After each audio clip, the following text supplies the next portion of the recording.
प्यारे अधिवक्ता साथियों, सभी को जय सीताराम। आप सभी अधिवक्ता साथी इस पर्व भरे त्योहारों से भरे मास में नवंबर महीना चल रहा है। आज 1 नवंबर की जो छठा है वो गुजर रही है और 8 नवंबर आ जाए तो ठीक के महीने भर बचेगा, यानी 30 में एक दिन तो एग्ज़ाम होना ही है 8 दिसंबर को, तो उसको कट कर दीजिए, 7 दिन उसमें बचा। नवंबर 30 का ही होगा, यानी वहाँ 31 का लाभ नहीं मिलने वाला, तो 7 दिन उधर और 1 दिन इधर माइनस हो गया, यानी 29 और 7 35 दिन बाद परीक्षा है। अगर आप इस 35 दिन में 1 घंटा पढ़ते हैं केवल 1 घंटा आप पढ़ पाते हैं, आपकी निजी व्यस्तता ऐसी है कि समय ज़्यादा नहीं होता, तो उसमें भी, और 2 घंटा पढ़ते हैं तो 70 घंटा, 3 घंटा पढ़ते हैं तो 30 तियाँ 90 और 5 तियाँ 15, 105 घंटा।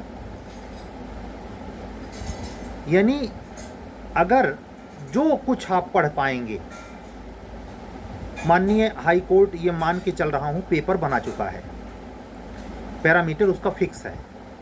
प्रिंट करवाना और मॉडल तैयार कर लेना अलग बात है। प्रिंट तो तब होता है पेपर जब आप एग्ज़ाम देने वाले होते हैं 1 रात पहले, इसके पहले वो प्रिंट नहीं होता, लीक होने का खतरा रहता है। बस इतना ही कहूँगा कि 10 दिन पहले ही कहा था कि मिसाइल छूटने की उल्टी गिनती चल रही है।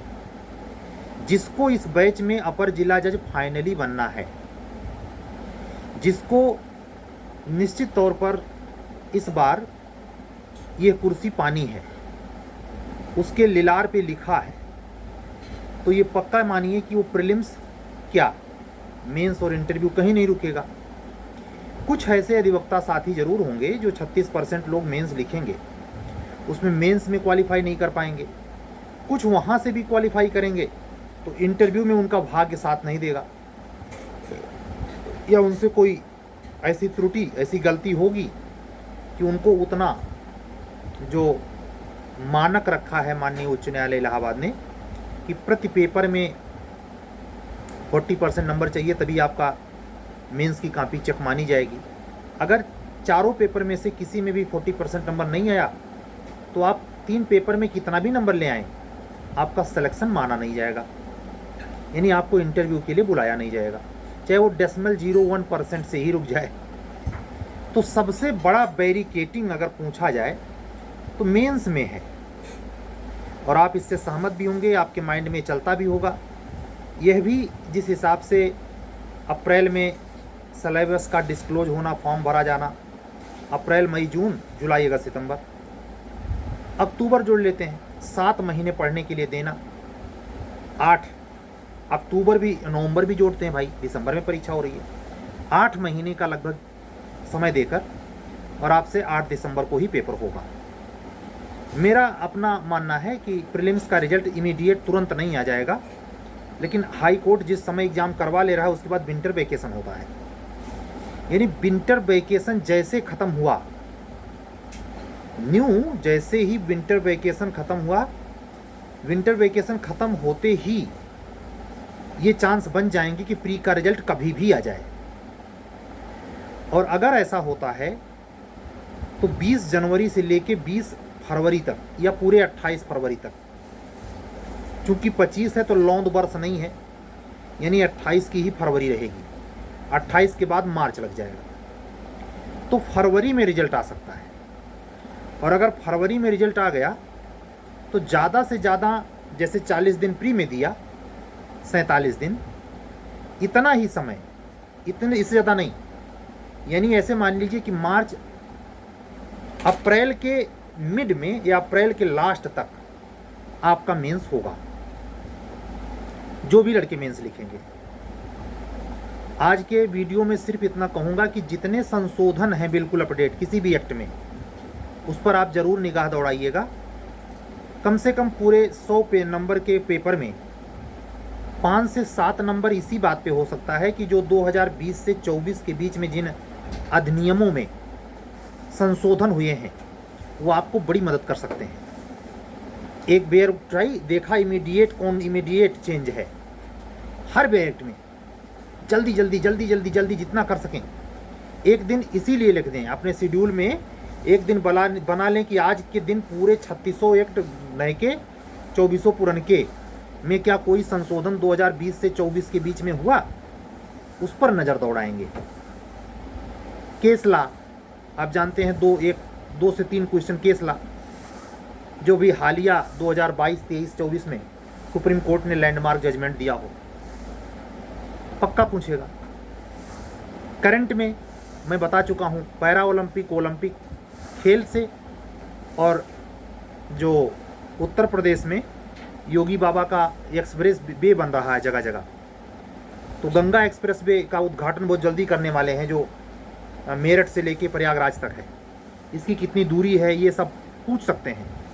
हाई कोर्ट ने, मुझे सही से याद नहीं आ रहा है, फर्स्ट या सेकंड में पूछा था वो लंबाई जो पटेल जी की मूर्ति है उसकी लंबाई पूछा फीट में। हम लोग मीटर में रट के गए, फिट में पूछा। जो मीटर को फिट में ना बना पाए उसका गलत एक नंबर से बहुत लोगों का फ्री नहीं होता। तो जीएस भी गॉड नहीं है। कम से कम कुछ नहीं मन कर रहा है ला पढ़ने का, लेटे हुए हैं, कोई मैगजीन उठा ले, और जो ये मैं फोकस करके बता रहा हूँ कि इन घटनाओं पर ध्यान दें। G20 राजनीतिक पृष्ठभूमि से, अर्थव्यवस्था से और राजनीति के क्षेत्र से जो संशोधन हुए हैं, राज्यपाल गवर्निंग ऑर्डिनेंस जो विवाद रहा है दिल्ली राज्यपाल वाला, यहाँ से सवाल बना सकते हैं।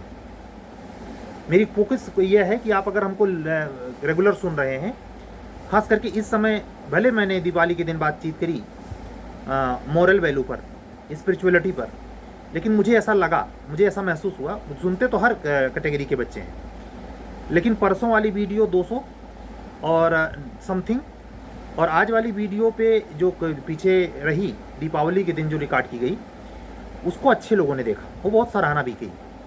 लेकिन मुझे ऐसा लगा कि एचजीएस के कैंडिडेट ज़्यादा देखते हैं इस समय, क्योंकि उनकी परीक्षा है।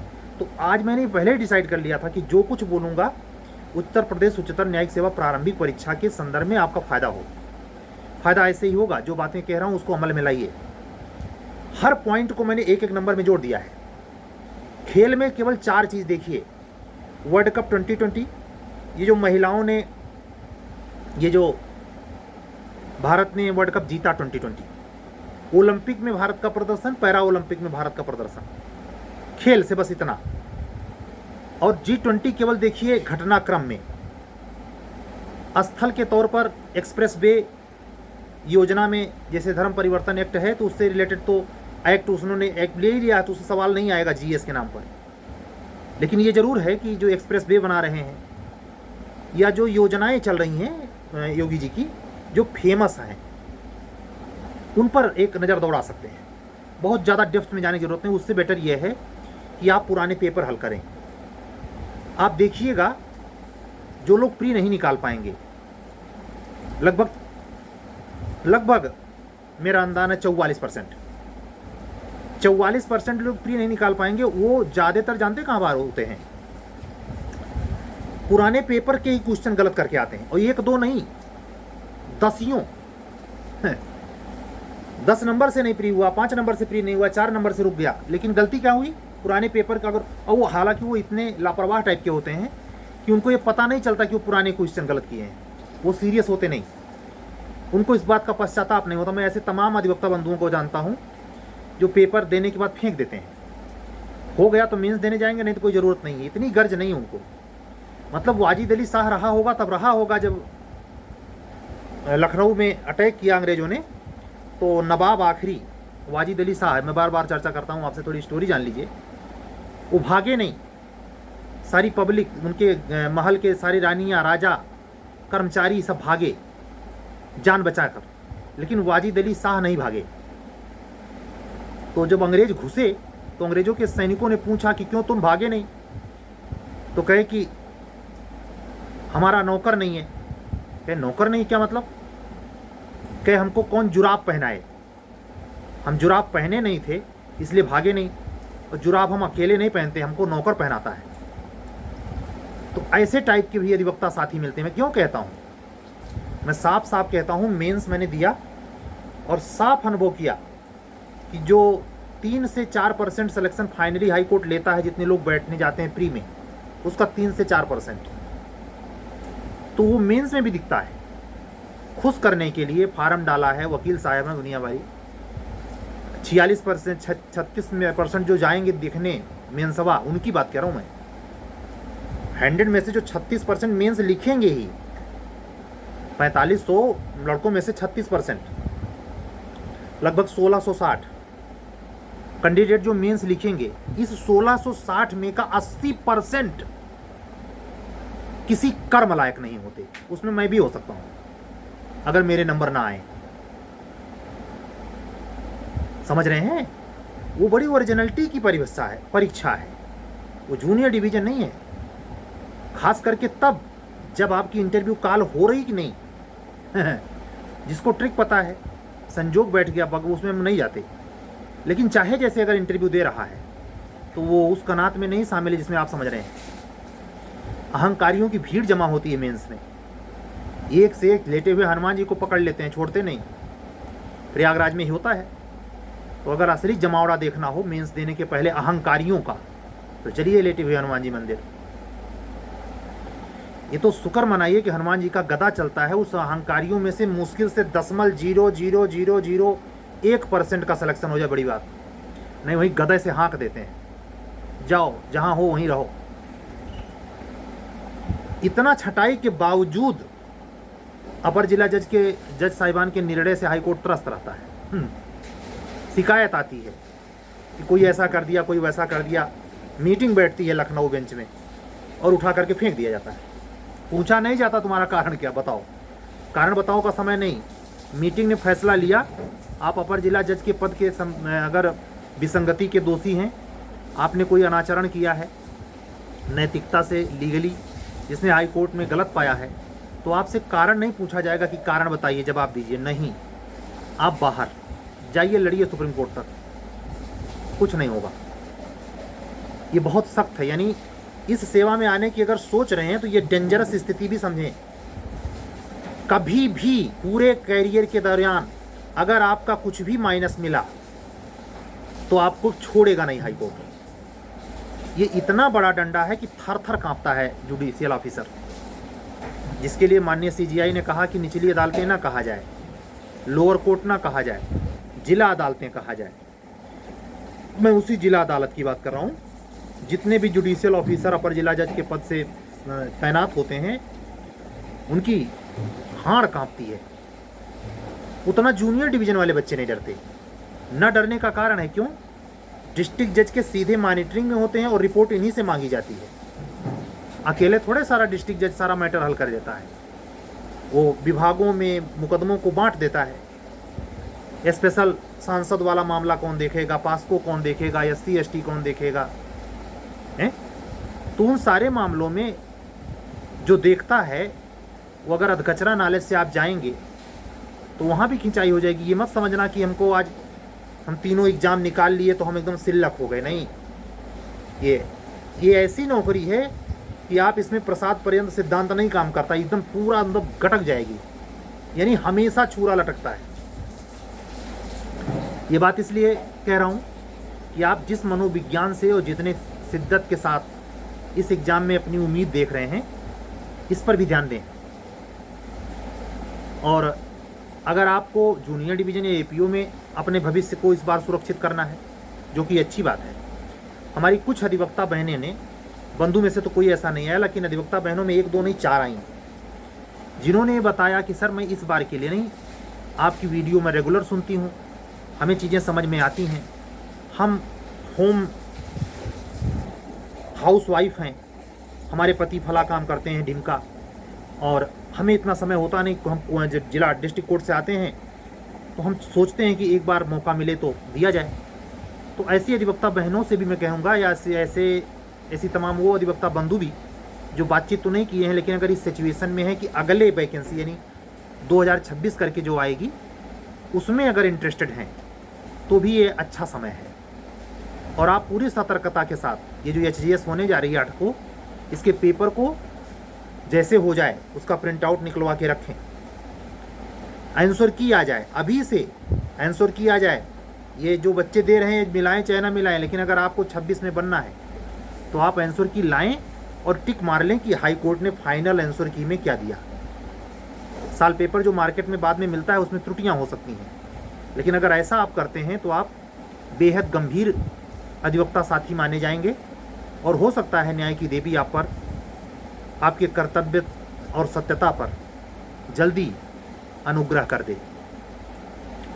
बाकी ये उच्च स्तरीय परीक्षा है, जैसे उच्च स्तरीय न्यायिक सेवा बोला जाता है, हायर जुडिशरी, ठीक है। तो आज की बातें सिर्फ HGS के लिए ज़्यादा थी।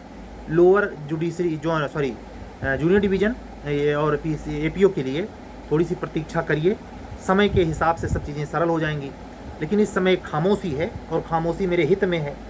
अच्छा ही है कि एग्ज़ाम हो रहा है तो सिंगल वे में हो रहा है, कोई दबाव नहीं है, कोई अतिरिक्त परीक्षा नहीं है। और अगर मैंने तो व्यक्तिगत तौर पर हमको ऑफ़र भी किया गया, हमारे बच्चों ने जो हमसे सीरीज में जुड़े हैं उन्होंने प्रेरित किया, कई कोर्ट साहब अधिकारी मित्रों ने किया कि आप सर बिहार भी नहीं डाले, बिहार डाले गए नहीं, आप छत्तीसगढ़ डाल दीजिए, आप राजस्थान डाल दीजिए। हमने कहा नहीं, हमारे पास समय ही नहीं है और हमें जाना भी नहीं है, तो हम एक सिंगल एग्ज़ाम है और उसमें भी जैसा हो पाएगा, जितना परमात्मा करवा देगा हम करेंगे। मैं उम्मीद नहीं करता, क्योंकि मैं 2020 में जिस स्तर पे पढ़ रहा था वो समय मिलता नहीं।